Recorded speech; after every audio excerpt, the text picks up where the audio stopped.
அம்மா சாப்பாடு ரெடி ஆயிடுச்சா இல்லையா? இப்பதான் துணி துவைச்சு அவர் போட்டு சுகர் வந்தேன். பேஷண்ட் உங்க மாமனார பத்தி தெரியாது. எவ்வளவு சுள்ளு கோவம் வரும் அவருக்கு. 10 நிமிஷத்துல உள்ள வச்சிருவேன். டக்குன்னு பண்ணுமா. இந்த எவ்வளவு நேரம்? போறேன். என்னம்மா?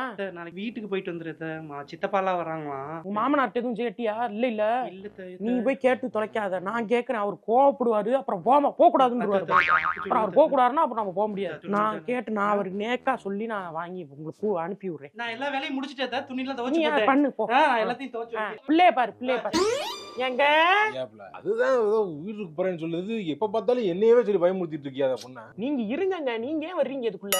அப்படி சொல்லி வச்சாதான் கொஞ்சம் பயம் இருக்கும். நீ சொல்லிட்டு போயிடுற. அவன் குடும்பத்துல இருக்கவங்க என்ன வில்லனா பாக்கறவங்க பாக்குறாங்க. நீ நல்லா நேக்கா நீ அப்படியே பேசிக்கிட்டு மருமகள எதுக்கு என்னைய பொம்பளைய வில்லியா பார்த்தா நல்லா இருக்குமா?